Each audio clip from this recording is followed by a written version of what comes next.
Сәлем достар, орыс тілін үйренгенде не болмаса басқа тілдерді үйренген кезде біздің ең басты мақсатымыз сөздік қорды көбейту.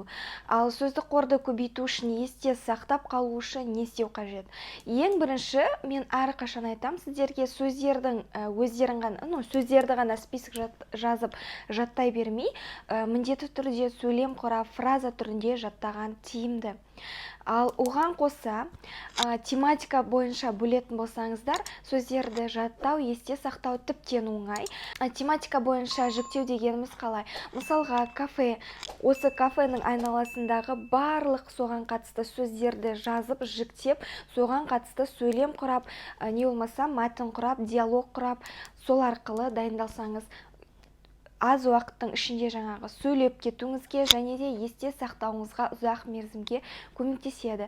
Тек қана кафе емес, магазин, көшеде болған жағдайлар, мысалға, екі достың арасындағы әңгіме, жаңа знакомство, сондай сияқты әр түрлі тематикаларға жіктей бересіз. Көп ондай нәрселер. Мысалға, сіз аэропорт темасын таңдасаңыз болады, вокзал темасы, не болмаса жаңағы библиотека, супермаркет, буфет, столовый, жетеді ғой, әр түрлі тақырыптарға жіктеп, сол арқылы дайындалсаңыз өзіңізге тиімді. Негізінде грамматикаға мен әрдайым айтам, қатты көңіл бөліп қажет емес. Себебі грамматиканы мектепте де біз өмір бойы оқып келе жатырмыз. Университетте, колледжда одан ешқандай да пайда болған жоқ. Сіз бәрібір ол біздің түп санамызда, ол грамматикалар есімізде қалды. Тіптен даже осы өзіңіздің ана тіліңізді алыңызшы, қазақ тіліндегі сіз барлық грамматиканы жатқа білмейсіз. Барлық септіктерді білмейсіз деген сияқты, жалғау, жұрнақ деген сияқты, соның барлығына сіз мән беріп, бәрін жігіті осылай отыратын болсаңыз, сізге ең кем дегенде 5-6 жыл керек тілді үйрену үшін. Ал егер сіз аз уақыттың ішінде сөйлеп түсінгіңіз келсе, оңай жолдары, қазір түрлі полиглоттар шыққан, түрлі тілді үйрену үшін оңай жолдарын көрсеткен. Соны пайдалану арқылы сіз тілді аз уақытта меңгере аласыз. Соның бірі тематика бойынша жіктеп, сол арқылы дайындалу. Сонымен, бүгінгі біздің талдайын деп отырған тақырыбымыз кафе. Яғни кафе тақырыбын таңдадым, одан кейін кафеге байланысты сөздерді жазып, жаңағы жіктеп алдым, одан кейін соған байланысты диалог құрадым. Егер де сіздер өздеріңіз диалог құрап, сөйлемді жазып, сөздерді іздеп отырғыңыз келмесе, бізде Окей Google бар. Окей Google. Google-ға жазып, өзіңізге керек сөздерді, керек тақырыпта тауып алсаңыз болады. Тіптен ол жақта дайын текстер, диалогтар барлығы дайын түрде берілген. Сонымен кеттік. Ең бірінші мендегі сөздер, опорные слова дейді ғой, ең басты сөздері алтау. Стол, кафе, чай, пирог, сахар, заказ. Енді бұның аудармасын сіздер барлығыңыз білесіздер. Жерде бір аударатындай жаңа сөз жоқ бұның ішінде. Өздеріңіз көріп отырғандай барлығы оңай. Осы сөздерге қатысты диалог. Вечер в кафе. Посетитель. Добрый вечер. Официант. Рада видеть вас в нашем кафе. Посетитель.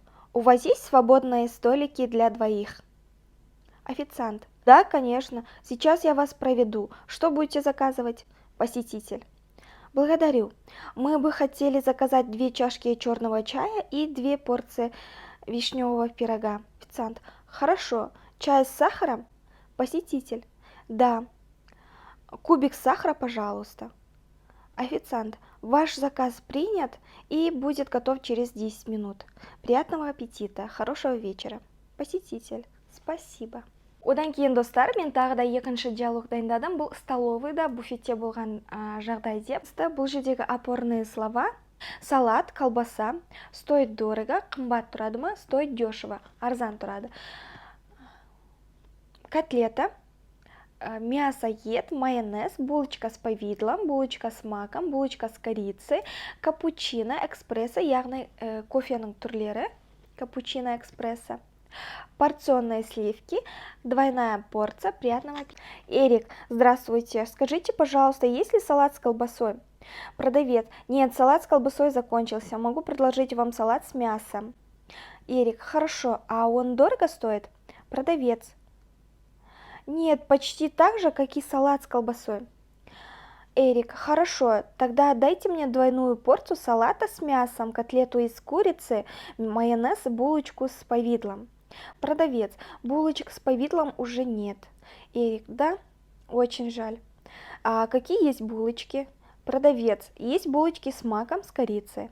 Эрик: о, с корицей. Мои любимые. Дайте тогда 2 булочки с корицей. Продавец: итак, вы заказали двойную порцию салата с мясом, котлету из курицы, майонез и 2 булочки с корицей.